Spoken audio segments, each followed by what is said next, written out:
So one thing that you might have heard around a lot if you're trying to break into IT or cloud is that networking is very crucial.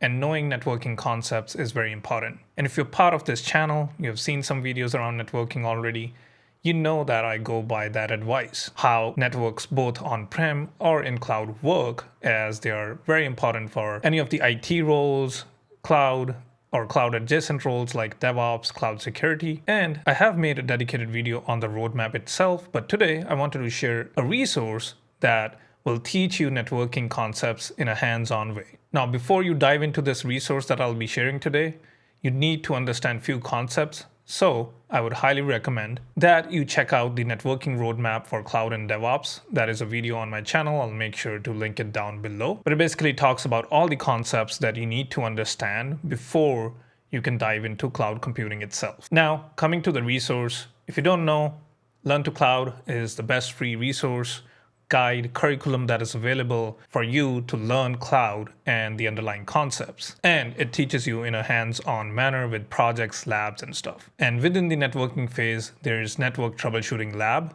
and that is the resource that I'm gonna show you today. So on learntocloud.guide, you create your account, you go into the networking fundamentals phase, and after you have understood the concepts, go into Capstone. It'll take you to this repo. So this is the networking lab repo. As you can see, you have to fix deliberately broken cloud network infrastructure, and you'll be learning by actually troubleshooting real-world incidents. So we support all three cloud providers, which is Azure, AWS, and GCP. Now, for today, I'll be doing the AWS version. Now, to show you how this lab works, I'll clone this repo locally, and we'll go through the different incidents that needs to be resolved.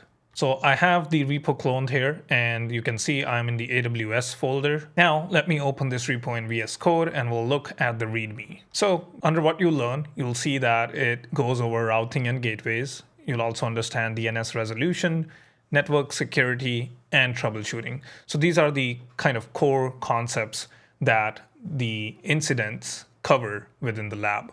Now for today, let's go with AWS. So I'll open the AWS README. And here you can see that there are some prerequisites that are required. So we need the AWS CLI installed and configured, which means you should be authenticated with your AWS account.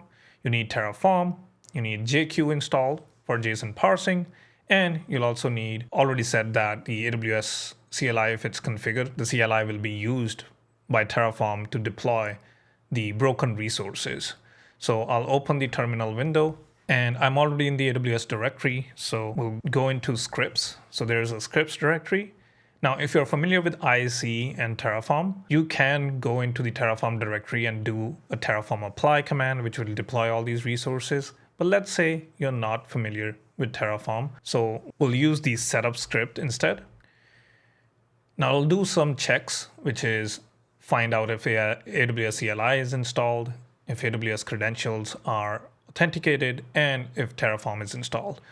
And now you can see all of that exists, so I can press Y. Now this script is gonna go ahead and deploy all the networking resources and compute to your AWS account. Again, you can see there was a message on the top that says that how much this lab is gonna cost, which is again, a rough estimate of 50 cents to $1 per session. Now, while that happens, because it can take a minute or so to deploy all these resources, let's look at all the incidents that we are going to resolve. So within the cloud provider README, in our case AWS, if you look under how this lab works, you'll find that there are two separate activities. There's diagnose via SSH. So the setup script gives you an SSH command to connect through the Bastion host. You use it to hop into VMs and check what's broken. So this is your kind of, if you don't know what Bastion is, it lets you connect to your resources within the private subnet. So we'll be using our Bastion host to access, different subnets for database and other resources that were deployed. You can use AWS CLI then to fix those issues. So once you have found out the root cause, you'll open a different terminal window where you'll use AWS CLI commands to fix those found issues. After all of this, you'll run the validate script, which will validate if you have fixed all the issues. Now, let's look at the incident queue, which is if you were a cloud engineer or network engineer, you'll get tickets in your ticketing system.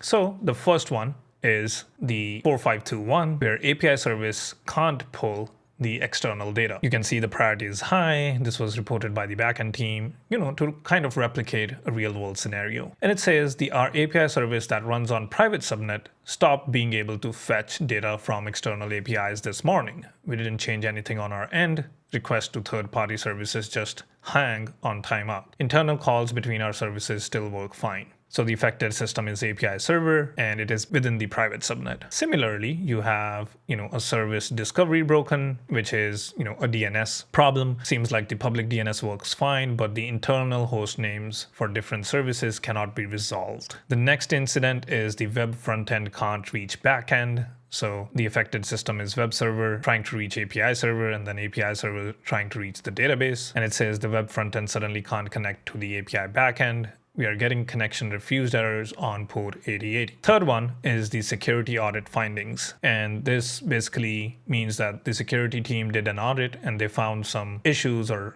red flags within the setup. Those are being SSH is accessible from internet on all hosts, which is not a good practice. Bastion should only allow SSH from trusted sources, and all the internal hosts, which is the web, API, and databases, should only allow SSH from the Bastion itself. Database accepts connection on port 5432 from too broad of a range.